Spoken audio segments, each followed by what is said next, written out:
Then I'm going to open two brackets, x, x plus or minus. So here we're going to have 3, here we're going to have 4, all over x minus 4. Can put this inside the bracket. So we need to cancel this one and this one. So our answer is limit when x is approaching 4 of x plus 3. So we can do the direct substitution. So it's going to be 4 plus 3, which is 7. So our limit is 7. Okay, let's move to, let's submit this question, let's submit this answer first. So we are going to Siyavula, then our answer is 7. Then let's check if it's correct. Okay, here, correct. So let's go to our next question. Our next question, we are given limit when y is approaching negative 2. Okay, let me write it down. So question 2, we are given limit when y is approaching negative 2 of y squared minus 4 divided by y plus 2. So this one is the same thing. You need to do what? You need to say limit when y is approaching negative 2. Okay, the reason why for this one you're not going to do direct substitution is because if you substitute negative 2 to this one, our denominator is going to be 0, and any number divided by 0 is 1. So we're trying to simplify this thing so that it does not give us an error. Okay, this one is the difference of two squares, so we're going to say y minus 2, then y plus 2, all over y plus 2. So we can simply cancel this and this one out. Okay.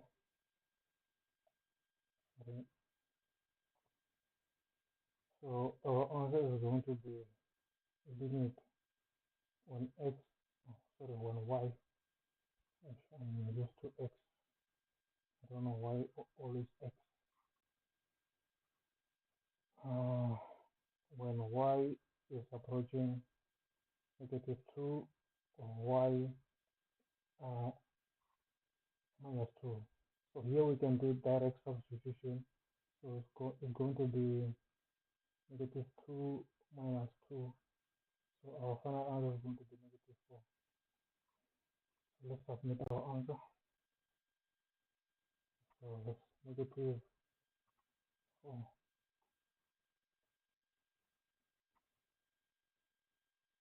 Correct. Okay. Let's go to the next question. So guys, the Siyavula is for free. Anyone can just join and do millions of questions. So this is what I use in order to manage to understand math better. Okay, for this one, there's a determine the value for both of the limits given below. So here we're given limit when x is approaching 5 of what negative 9. So this one, the answer is simple negative 9. Why? Because we can't substitute 5. There is no x into this equation. So there's the constant, which is negative 9. So we simply take the constant. It's going to be negative 9. So, okay, for this one, can we do direct substitution? Yes, we can do. Why? Because when we substitute x, it's going to what? It's going to give us 3. So we can divide the number by 3. So let's do the direct substitution. So our answer is going to be what? It's going to be 1 over 3. 1 over 3. Okay, let's submit our answer.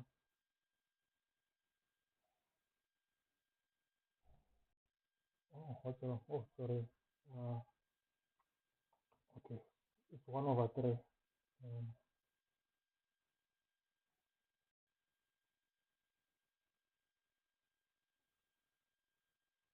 Yes, our answer is 1 over 3 and negative 9. Okay, let's check this one.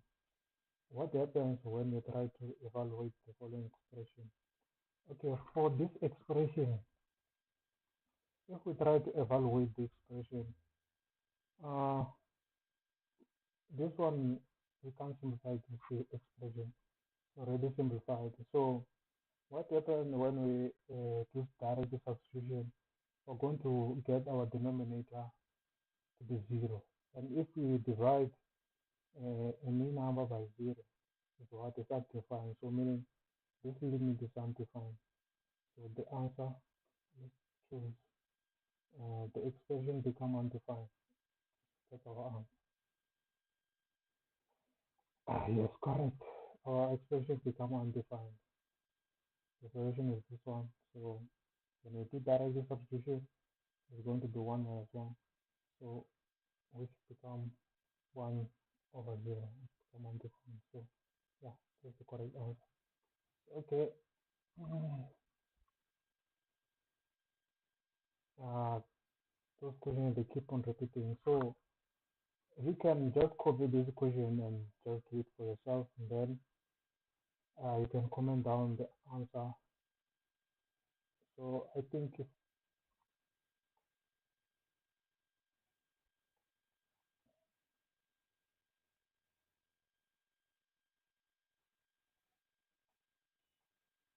okay, let's do first principle.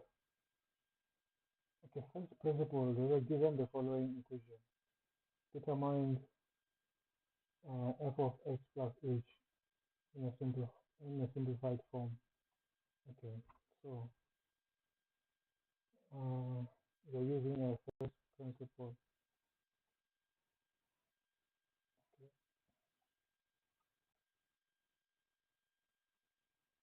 so they said determine f of x plus h. So first principle, it's been a long time without doing this thing, but I remember something like this, and I was is it things like this all over h. Now I think this is the formula for first principle. Okay, we'll verify when I get the final solution if this is the correct formula, but I remember the formula of first principle is like this. Okay, let's do this thing. So I given the equation, our equation is what? Mm, our equation is f of x, f of x is equals to 7 over 6x squared minus, I think, 8x or plus 8x. So we need to do the first principle of this one. So, okay, first we need to compute f of x plus h. So f of x plus h is going to be 7 over